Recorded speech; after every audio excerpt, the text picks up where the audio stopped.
Welcome to the Hello Flow podcast, a space where we bridge together professional success and career alignment with personal well-being. I'm your host, Casey Cunliffe. Join me in conversations around driving your career while also being mindful of your overall well-being. At a time when many people are awakening to their soul's purpose and navigating that messy but magical middle, I offer this space for personal and professional growth and alignment, and a place to ground and support you in your daily grind. After tuning into this podcast, I hope you receive the empowering counsel and actionable tools to usher in more ease and flow in your life, and equip you as you discover, develop, and evolve your Dharma. Now on to the episode. I am so excited to share this very special episode featuring my friend, Lieutenant Colonel Kate DeGategno.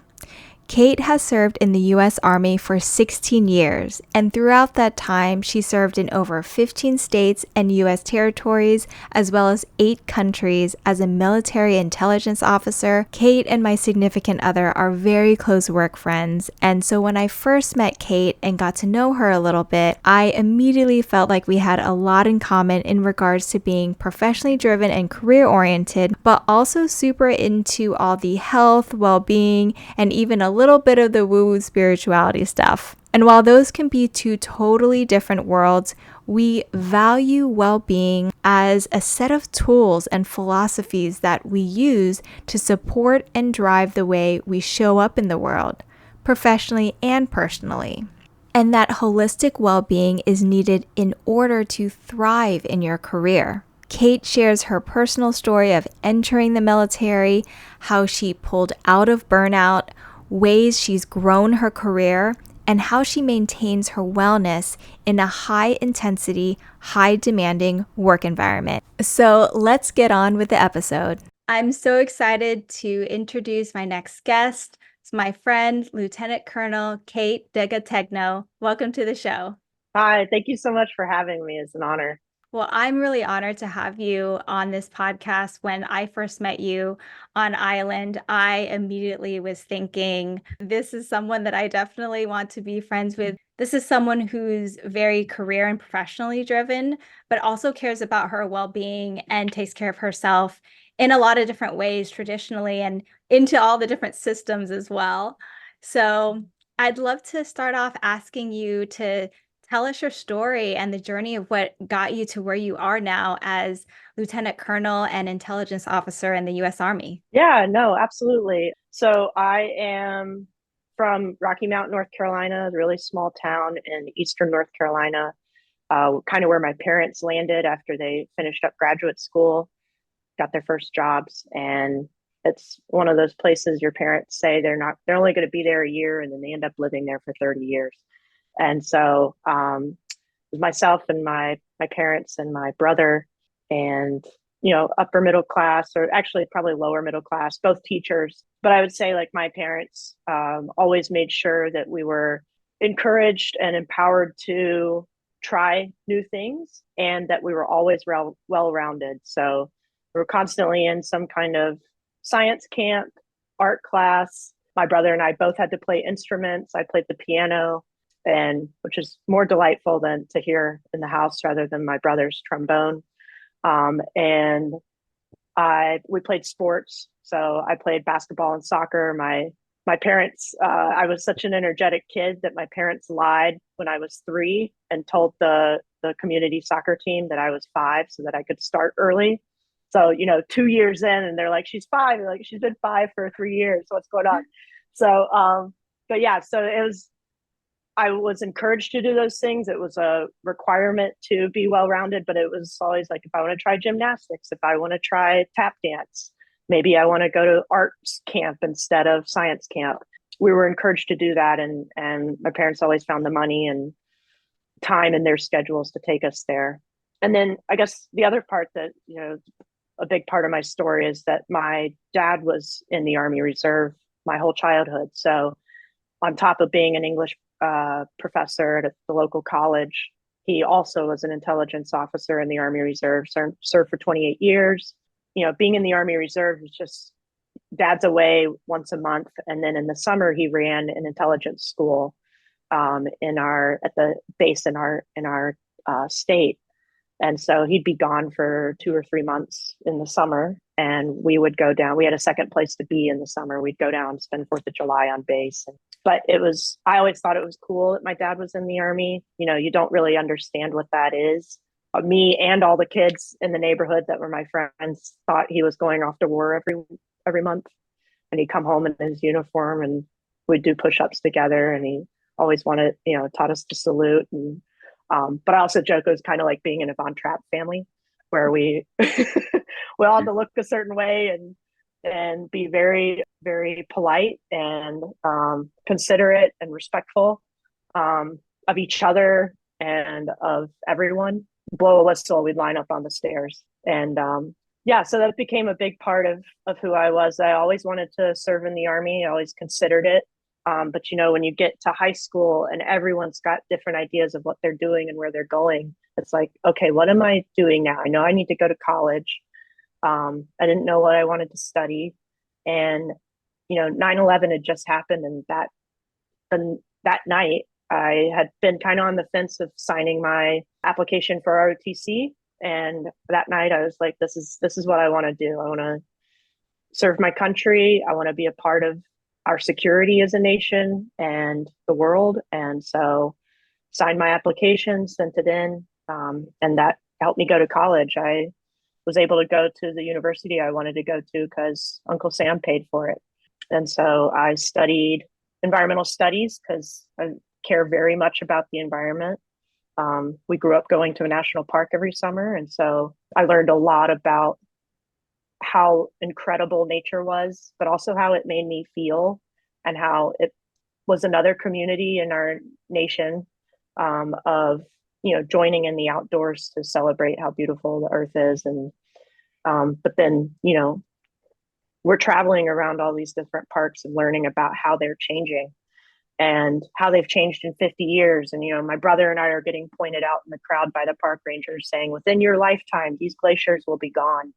And so I wanted to be a park ranger, and I wanted to help be a part of that too. So I ended up studying environmental studies in college. And I also got a art degree because I loved art. I know we'll talk about it later, but how I found balance in college and stress relief was creating art. I did that and was in ROTC. So, every day we had classes, and we also did field trainings and fitness things together as a group. And by the end of college, you become an Army officer. And I knew I wanted to be an intelligence officer. I don't know what I would have done if the Army was like, no, we need you to go into finance, or we need you to do artillery.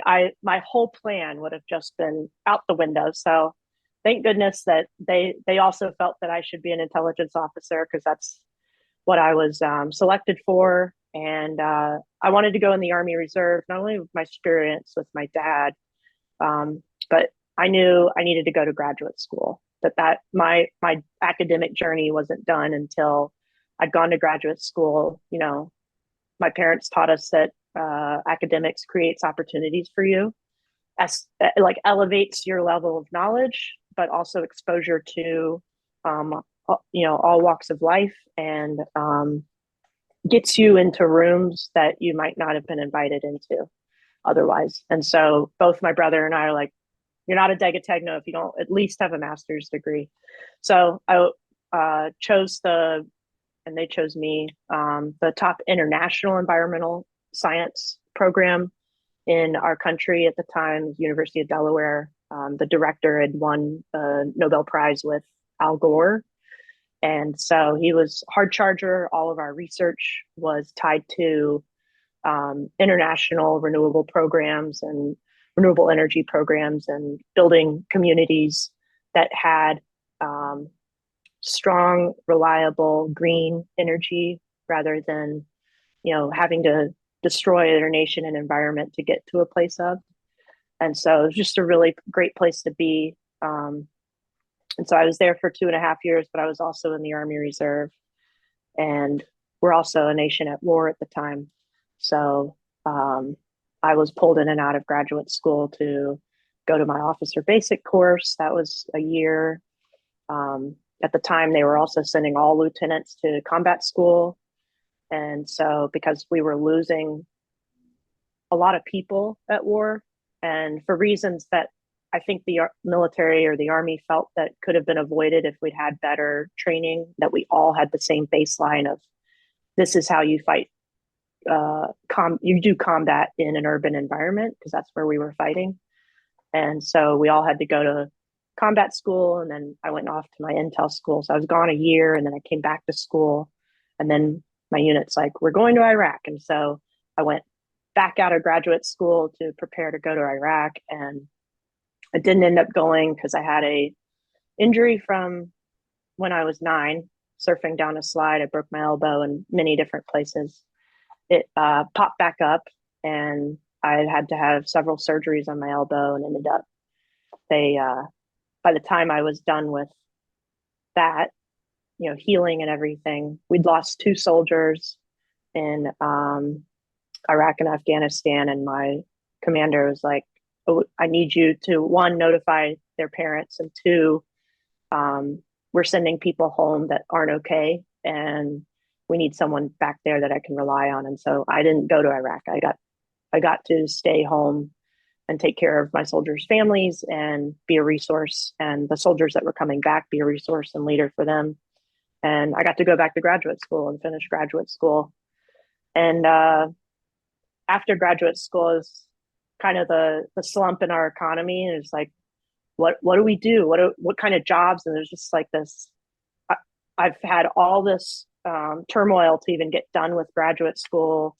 And I just wanted something that felt comfortable, that I knew it was reliable. I knew I was going to get a paycheck, and I knew I was good at it. And it was the Army, going full time in the Army. And so I went active and never looked back. I've been active duty now, been serving for 16 years, but I've been active duty for 13 of those years. And it has certainly helped shape me and who I am, and given me all these opportunities to grow and into places and spaces of myself and the Army that I didn't ever plan on or even know I could. And it's been wonderful. It's been a wonderful 16 years. Yeah, thank you for sharing the story and what kind of drove you there. When you decided to go full time, or even just decided to go the military route, whether it was reserve or now active duty, was it your father being also in intelligence that drove your decision to go into that specific field and wanting to go into that field? That's a great question. I had the opportunity to learn about all the fields and in ROTC, and you have to rank order them. They ask you, one day it's the day of, this is my list. This is the list that I hope the Army looks at, and I hope that I am in their merit list for consideration. And so, but you have to rank order, I don't know, at the time, I think it was 20 or 25 different branches that you can go into in the military. And I just remember being like, I want to do intelligence. I knew something about it because of, I knew what my dad did. We would visit him and he would talk about a little bit, but I also knew what we read, and we're always reading, we're always watching movies. Military history is a big part of our household. It just felt like the right fit for me because, critical thinking, being analytical, reading, getting to know people and the environment and why a place is the way it is, or it's having issues. That would be my responsibility as an intelligence officer. And I was like, how cool is that? That I can really do and probably love for however long I do this. And so that's why I really, really hoped that my first choice would be the Army's first choice for me too. Yeah, that's a great match there, especially knowing that the Army came back and said, we agree, we think you should also go into the intelligence. And I think that's interesting because, in my head, I'm thinking, when I'm thinking more private sector and you work in an organization, a lot of people sort of feel like they are kind of stuck in like this one one branch in the form of army. Sure. But what's interesting about military is what I've learned is you can switch branches. Yes, That's if you choose to go into one and you decide that's not really for me, but you kind of like hit the jackpot coming I in. did. Yeah, totally. And something about that's really great about the military is that if you're good and you're investing in you know, growing as a military officer, then they invest in you, and your career growth in responsibility and challenge and type of job is exponential. And so that's kind of been the path I've chosen to take. And intelligence has so many facets to it that it was really important for me to be a well-rounded intelligence officer and learn what takes to be well-rounded and then go do that. And I'm lucky that the Army's given me those opportunities. And then later in, the last 5 6 years, I've had the opportunity to grow outside of intelligence to become, a more robust and well-rounded leader as well. And so taking some jobs that are outside of intelligence but are helping me grow and help the Army grow by having me in them. And so that's been really great too. That's great that there's, I guess we would call it stretch opportunities. I'm Yeah, curious, what are those opportunities that you've sort of engulfed yourself in, and how did you go about adding those opportunities? sure. So it's fun that you guys call it stretch. We call it broadening. So, and we're encouraged at a certain rank or amount of time you've served, you're encouraged to add in these broadening opportunities. And sometimes they're assignments and it's your whole job. And others, it's going to school and learning a new skill that you then bring back to your unit. And you're that person, you run that program for the unit. So, the first thing I did outside of intelligence was probably now 10 years ago. The Army, we were experiencing, we still are, a high suicide rate. And we were also experiencing a great deal of soldiers coming back from war with PTSD. And so the Army paired up with UPenn, University of Pennsylvania, Positive Psychology Department, and developed a program called the Resiliency Program. And then part of that program was training leaders to be master trainers in resilience, because the belief is that there are skills we can teach our soldiers and their families, because families have to be resilient. We ask a lot of you to just support us and be with us in this adventure that is the Army. And so I went to the Master Resiliency School and received training from UPenn, their positive psychology department, and became a Master Resiliency Trainer for my unit. And you carry that with you for the rest of your Army career. So you learn how to teach those skill sets. And I remember coming back from the course and I was like, all right, got with my boss and was like, time to incorporate it into our training. And they're like, what, happy training? And so it's like, no, it's not just about being happy. And so I had to learn to advocate for the program, advocate for mental health and well-being, and that this wasn't about checking a block and accomplishing mandatory training that the Army says you'll do. It's actually saving lives. It's helping us get to know each other better and make stronger teams. And so that was my first time kind of going into a broadening world.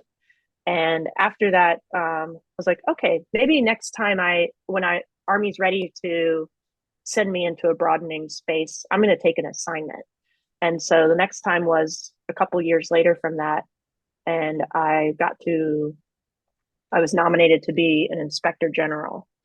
And those are kind of the rule keepers of the military, but we also, every federal agency has inspector generals. So we investigate violations of rules or allegations of violations. So that's the reactive side of someone's done something wrong. You got to investigate and find out why, and deal with that. The other side of it was a proactive side. What can we do to help leaders and soldiers not violate rules? What can we do to help make organizations stronger, their culture healthier, their climate healthier, and then helping advise your boss, your general, what it is that needs to be done in those spaces to address issues. So, for our generals, we're really the eyes, ears, and mouth, because a general can't be everywhere at all times. So I did that for 3 years, and it was remarkable. I loved being in that job. I learned that while I felt like I hadn't had a lot of experience, that the 12 years leading up to being in this role, all the leadership jobs I'd had, all the schools I'd gone to, all the tough assignments and duties I'd had helped me be better at being an inspector general, which you're advising 24/7 leaders and soldiers on how to handle themselves, how to do things, and best approaches. And sometimes it's, standing up for morals and ethics, and sometimes it's standing up for the little guy who doesn't have a voice. And I was like, wow, I was kind of, I guess I was able to step back from my career at that point and be like, I've made good choices. I've worked really hard, and I'm really proud of having taken these really hard jobs without knowing that I was building my capability to be better at the next job. Mm-hmm. I guess I hadn't really thought about how you have a career path. I just knew I needed to be on one. So yeah, I've had a couple other broadening assignments after them, but I would say those two really set me on course of this is who I am and this is who I want to be in the military.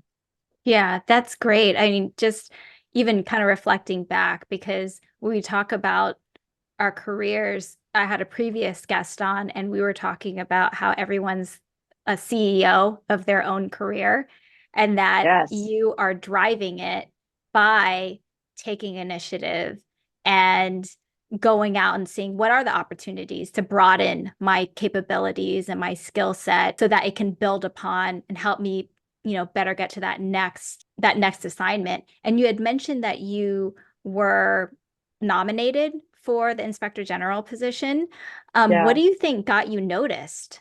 What did you do to drive your career to kind of get to that point? Because I know that that's a pretty prestigious role. It is, and it's I mean, we're a large army, we're a very large army, and there's a lot of us. So so to get nominated, to be picked and have your talent manager say, I'm going to put you in for this is like, wow, you noticed me.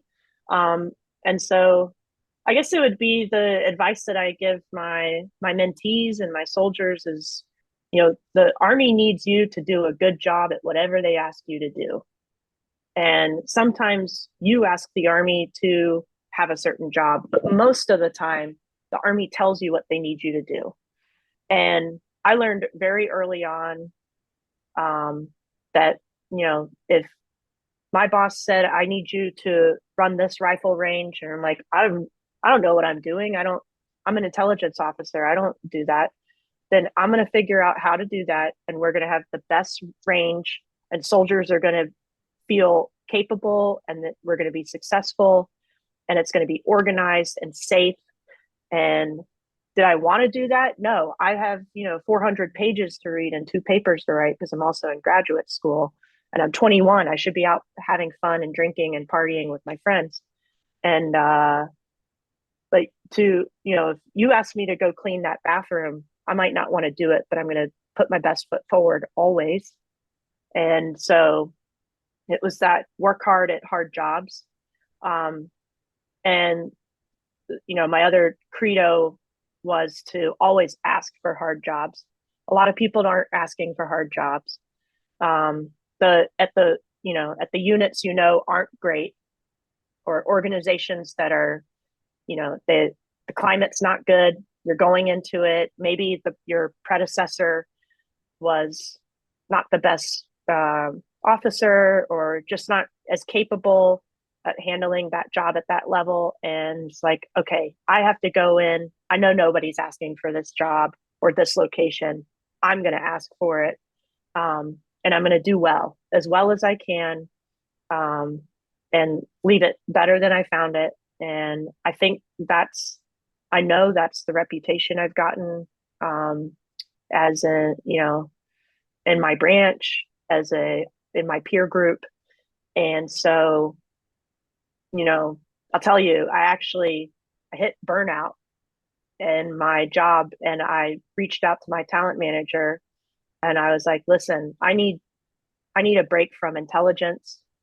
I need a break from this organization. And the organization was kind of the overarching intelligence for the reserves. And I said, I need something very different. And I know I need to grow in these ways. What can we do? And I happen to have, she's still a friend of mine and mentor, my talent manager at the time. She was like, I've been thinking about where you should go next, and I have these jobs. And we talked about them. She asked me to research them, and Inspector General just seemed right up my alley. I have some friends back in Salt Lake when I was stationed there as an Inspector General, who we were in a women's leadership group that met, and it was women from all over the community. Most of them were like business leaders, or leaders in academics. And I was the one military member. And we were talking about our personal brands. And I was like, I don't know what my personal brand is. Nobody's ever asked me that question. How would you even know? And three of them, they're like, everybody write down what they think Kate's personal brand is. And three of them wrote down integrity, and others wrote down, synonym of. And so I mean, that's my personal brand. It's so true. And that's what you need to be an Inspector General. So I was lucky to have a talent manager who knew I needed a new space, a new challenge, and knew I was capable of this broadening assignment, and helped me get there.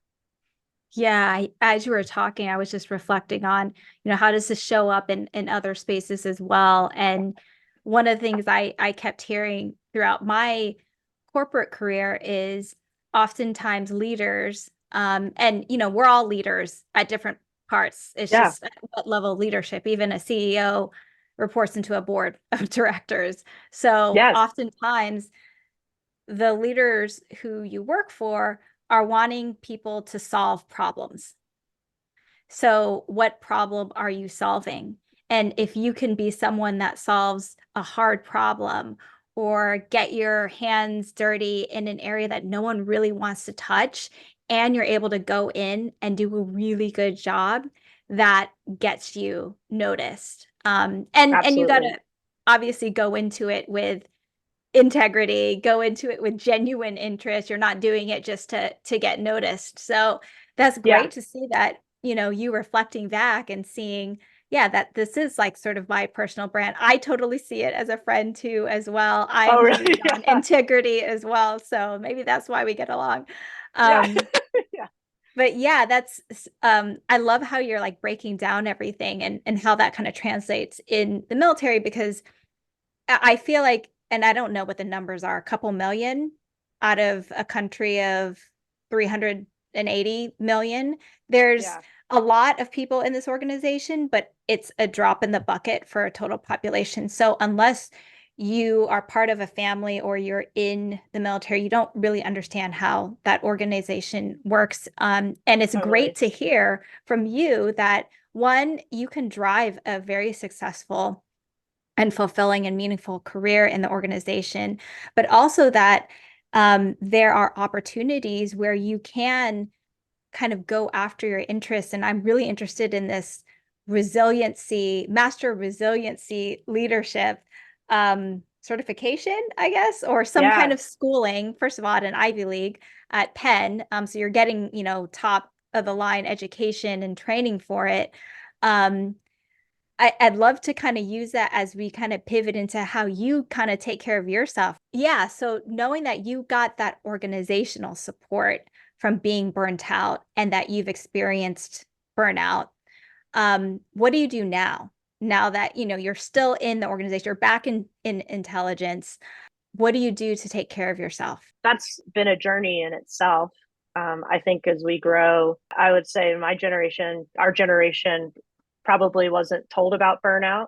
We didn't know, I didn't know when it was happening to me. I just knew I was frustrated, lackluster in energy that I brought to the table. My purpose felt a little narrowed or non-existent, and just like it, I wasn't my usual self in the spaces that I usually thrive in, and then that starts bleeding into everywhere else in life. Yeah. I had to identify for myself that it was burnout. I don't think I was able to call it burnout till I learned more about burnout, Yeah. which now has, some really great books about it. But I had the right people around me to help identify it for me and say, hey, I think it's time. It's okay. And it's time to move on to something that maybe you need a jolt into some other space. Um, Before you go into that, can I yeah, ask you, what do you think led you to burnout? that's the thing. The goal of the true growth is not getting to burnout. And so I think now, okay, this is what burnout looks like. How did I get there? And being self-aware and reflecting, and having a therapist who helps, put a mirror in front of you. Um, so a lot of learning first was figuring out how that happened. And I would say it was my typical approach to work was work hard, play hard. Um, I worked very long hours. I took on things that weren't necessarily my responsibility, but needed to get done. And I was present for everyone else. And then in my, that's the work hard. In the play hard, it was I'm that same person outside of work. I am a fixture in my community. I always volunteer in some organization, wherever I am. So I, take on another role in another organization, that's contributing to the health and welfare of my community that I'm living in. I'm traveling to see friends, or that our 20s are all of our friends getting married or having babies, or we're going on girls' trips. I'm traveling to see family. I'm going and doing all the things that I want to do in this one place that I may not live in forever. And it's just, when am I at home sitting in silence with myself? When am I even giving myself time to read or breathe or stretch? You're even working out because part of our job is to be physically fit. We are tactical athletes. I shift from being a high school, college athlete to a military athlete. So that I'm not even working out just for myself. I'm doing it because I have to. And so as that, I was like, okay, it's pretty easy to see work hard, play hard is not helping me, but changing that has been my journey of my 30s. I'm turning 39 this year, and I've really loved my 30s, but also it's been such I guess like a trial and error of, all right, in this job, I'm going to try to do these things. And the Army, I'm sure like corporate America is like, you want to give this much, we're going to take this much. And it's like a back and forth of, we'll take, if you give, give, give. Mm-hmm. And you don't want to dial that back because it's helped you get where you are, but it's not helping you as a person in your life. So 30s have been injuries, bouts with anxiety or depression, the loss of very important relationships, and grief. And it's like I've had to deal with things outside of work that have required so much of me and required me to be my best self.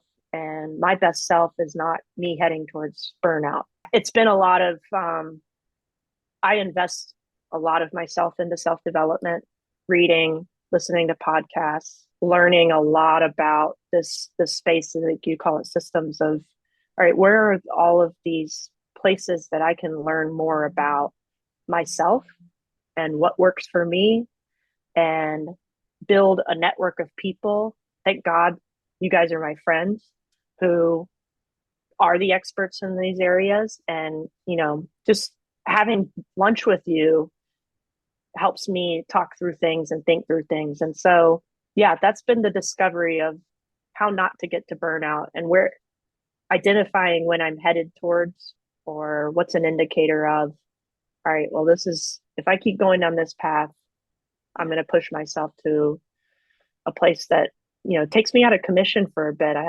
You have to rebuild and refill your cup after burnout. And that takes time too. Yeah, thank you so much for sharing that personal story because I feel like there's a lot of people that have experienced burnout or they're stuck in a burnout loop, which that's Yeah. even worse because that's chronic burnout. Unfortunately, that's what I had experienced, but you were able to pull yourself out once you had the symptoms, but you had the community and the right people around you to point it out for you and then help get you out of it by even Yeah. going into like a totally different area and this not only an area but another position that continued to drive your career. So that's sort of one of the things that is an indicator for me for anyone that wants to talk to me about burnout is, well, who's a community around you? Do you think you have the support so that you can get out of burnout and stay within an organization? Or if you feel like you're not getting that, that might be a question of you may need to look elsewhere. So Yeah. glad to hear that you had the support. And not only that, is instead of just going right back into it, you're like, let me grow from this. What did I learn from this? And that's going inward into yourself and understanding how do I best operate? How can I make sure that I don't fall back into that? Or if I am, I know what the signs are and know that, okay, I need to take some action here. So, yeah, like, would you be able to, or are you open to sharing what are some of the practices that you do to kind of stay balanced, knowing that you are still in an organization that's high demanding and fast paced? And, I also worked in an organization that you can sort of quote unquote say is very masculine and that's not necessarily the energies that we bring in. Can you Yeah. talk a little bit about that? I think one thing is to identify that in a more masculine environment, it doesn't mean who you are. If you are different than that, that doesn't mean that it's a weakness or that you need to fix yourself to be different. I'll say that sports and playing sports in a co-ed environment for most of my life taught me a lot about I bring value to this team as the person I am and the energy I am and all of that. And so I don't think I've ever felt like I'm going to be too much of a girl or too wooey or too in touch with myself for this place. I think that's a big work in progress always. So I think that's one thing is acknowledging that. The other things were like I said, it's been a journey. I think when I first really realized I needed to do this is I thought investing in myself was spending money. So I built what, my friends and I kind of joke was my wellness team. And I belong to a Pilates studio. I have like a enduring injury that I have had for almost 15 years now. It's not going to go away. So pain management's a big thing. And but physical therapy doesn't seem to always work with it. So I've worked with a friend who does Rolfing, which is like nervous system pain Mm-hmm. management and nervous system rebalance. I hired someone who does that. I found a therapist. I belonged to a gym where I could strength train. So I was like spending tons of money, but it was really helping me get into that space of this is my time. I'm protecting, these hours for this. They all knew each other because I was living in a Salt Lake City. I call it Small Lake City because it's a big city, but everyone knows each other. It's a small community. And I gave them the okay to talk to each other about, if I'm doing this in Pilates, then maybe I should be getting this from my nervous system work. And so it was really cool. They, were kind of like my care team. Flash forward, I moved from Salt Lake to DC and everything's 10 times more expensive. I work for Uncle Sam. I can't afford that everywhere. So I was like, all right, how do I do this? How do I take care of myself in a place where I don't have the money? I can't necessarily afford what I had in Salt Lake. I don't have the time. My job escalated, tenfold in how much time I was spending at work and how often I had to be on the clock. So I was like, all right, the top priority is having a fitness instructor, a physical trainer, everything out, and a therapist. I have the same therapist. I've had her for 5 years. We've never met in person. We virtually meet like this. She's she's wonderful. And so those two things were non-negotiables for me. Everything else was, all right, I'm gonna this was just like, duh, I should have figured this out. The simple things. I'm going to have actual routine around sleeping. I'm going to have an actual plan for getting the calories I need to have, eating healthily and not just it be a afterthought. I'm going to, have this wake up routine and go to bed routine where I'm taking care of my body. Because, I don't know about you, but in a stressful world, my skin just takes the hit. And so I can look like, I mean, in DC, my eyes actually got swollen shut because my eye skin was just so stressed and I was stressed. And so it's like all these little it's piecing together this fabric of self-care that is simple things like going to bed on time and keeping a clean house and eating regular meals. And then those other things of like, I'm going to need to invest my money in this, like having a good therapist, as long as my body and my physical fitness plays a role in my career, I will keep a personal trainer or a gym membership. I'll spend money on those things. And, sometimes a massage is really helpful to kind of reset your body and release tensions and just, I don't know, sometimes giving yourself 60 minutes to anything that doesn't require you moving or thinking is the gift you need, right?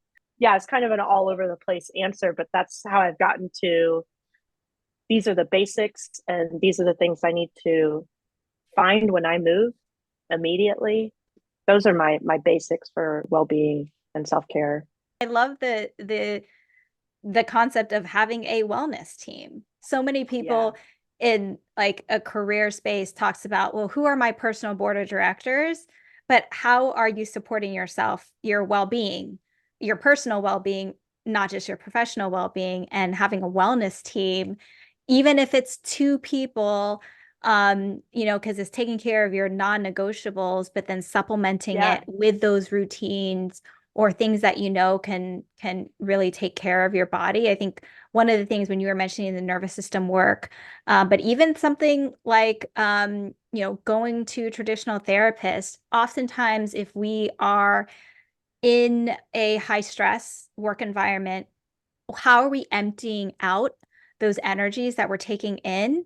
Otherwise, we're just keeping it in our bodies. They're stored in our tissues and in our cells. And over time, if you're not clearing it out in some way, I mean, some people, yes, therapy, going to the gym, whatever it is, like even from an easy traditional sense. You had mentioned you love artwork, which I know we talked about different forms, as I also kind of dip my toe in some artistic abilities as well, as even doing something that has nothing to do with what you do day to day. It's a mindful activity, taking quick walks after a meal to help clear your mind. Those are really simple things that, as I kind of reflect and hear your story and hear how you also went to burnout, but pulled yourself out. When I reflect on my chronic burnout, I think about, well, what are the little things that can be implemented on a day-to-day, week-to-week basis so that you're clearing stuff out and it's not building up to where you're so, either wound up or just a lot of tension, depending on your environment. So I can imagine in your environment, still a lot of work, still a lot of high tension, high pressure. And so you're needing to supplement your non-negotiables with these other kind of practices. So thanks for sharing that. Yes, no, totally. And I want to highlight what you said because it's making me think the baseline for my resilience and I think human resilience is self-awareness. So it's like, what are we doing? A lot of people won't sit with themselves And I don't mean, I'm just, for some of us, it is literally sitting with yourself. Others, it's going for a walk. How do you practice self-awareness, and to what extent? Because otherwise you're never going to see that you're headed towards burnout or that you're in this space and you're stuck. Sometimes we have really great friends that can help us see that, or, a partner, but also it's on us to kind of look in the mirror and say, okay, I know that this isn't good, or this hasn't changed, and I'm feeling this way and it's not gone away. Okay, now what? Checking in and self-awareness is a giant part of all of this, I think. Yeah, I totally agree. There's so many ways that someone can go through that, or creating an integrated approach to it. It's Yeah, using a lot of these systems to say, okay, who am I? How do I operate? Your own self-reflection. It could be meditating. I've incorporated a daily breathwork and meditation practice where you are sitting in, and that's helping create cool. a healthier brain. I've been learning a lot around the neuroscience with that. Yes. Um, but just tying it back sort of goes full circle. When we talked about being in masculine environments, and that's not necessarily just gender as well. I think of it as, the Western world, and a lot of the world is in this masculine energy of action, action oriented strategy, doing, hitting things hard. It's very masculine type of environment versus the feminine, which is the receiving, which is the reflecting, which is the stepping back. And in order to Yeah. create that balance, you do need to have that reflection. You need to be able to recover from all of the masculine activities that are going on. So, as a reminder for anybody that's also in more masculine type environments, that your brain is going to want to continue to be in that masculine go, go, go, keep rising. What's the next thing? How can I be more effective? How can I continue to grow? Versus, let me take a step back and let me see kind of the bigger picture here and take that time. And that's going to help you get stronger and come back a more wiser, a more intelligent, and stronger being. So I definitely see that in your journey. Thank you so much for sharing that with us. Is there anything that you would like to offer up to anyone who is in a very fast-paced environment, that's in a high pressure environment, that's looking to understand how can I navigate this in a way with integrity and while also looking out for their own well-being? Just offering the kind of reframe I've had to do in my own mind of how I show up in my relationships, and that's at work and in the community, in my romantic relationship, and with my family, is that putting my best foot forward and being my best self means that I have to take care of myself. Again, going back to the work hard, play hard. If I'm not considering myself and my health, and I mean that in a holistic manner, then I can't be my best self and I can't work as hard as I want to. I'm not going to do my best work, and I can't give what I want to give to the relationship, whichever relationship it is. And that has been the reflection for me. If I don't think I have time for this, or I don't think that I should spend an hour doing this, is like, no, this is part of me being able to be the Kate I want to be in the world. Um, and I have so many, milestone memories of not choosing to take care of myself, and where that's gotten me to, or times I did choose, and how I felt like I soared, I was successful and able to, was like, okay, this, my best self often is taking care of myself. And so I think I know that I have to remind myself of that sometimes daily, definitely on weekends when you just want to like couch potato, and because that feels like recovery from a hard week. I think of it myself, and as a leader, it's my job to remind my soldiers and my civilians that that's important, that they need to figure out what works for them to stay healthy and rich in their well-being. but it's also my job to create a space where they're able to do that, to advocate to them, to give them the time to do that, and to be an example. That's the other part of leadership, is that you have to be the example.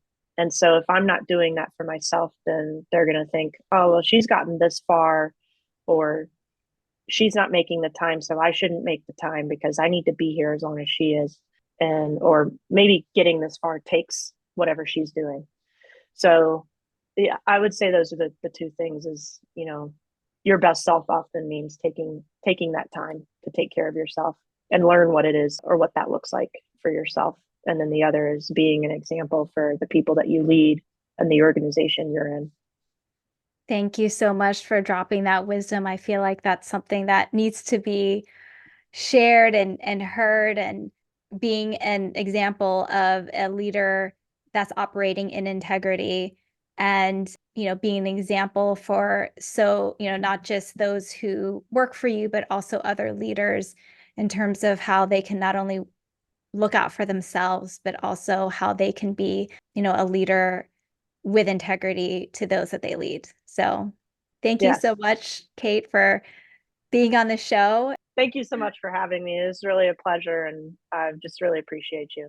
Thank you. Many of us work in fast-paced, demanding, high-intensity workplaces where the expectations are incredibly high, and many of those who do love that environment thrive in it. But how can we make sure that it's not just our professional growth that we are laser focused on, but also our personal growth and well-being? I loved hearing about Kate's story of being able to identify that she was in burnout and having the support of trusted people around her to help pull her out of it, while still being supported by her organization and stay on the growth path in her career. In this process, she was able to make the necessary adjustments so that she pivots to and stays in a healthy, sustainable way of operating. Again, all while still growing her career and being a healthy example and role model for those she leads. The world needs more leaders like Kate. Someone who not only performs and leads with integrity, but also someone who resembles both a strong and empathetic leader who values and advocates for both quality work and quality personal life, so that there's more of a harmony between the two without sacrificing the growth one seeks across either or both. And in doing so, that is the ultimate leader. Someone who can lead other individuals into becoming strong, effective, and empathetic leaders, and doing so by prioritizing becoming the best versions of themselves holistically. Grow yourself professionally by broadening and stretching yourself in areas of interest, subject matters, and topics that are outside of your specific role.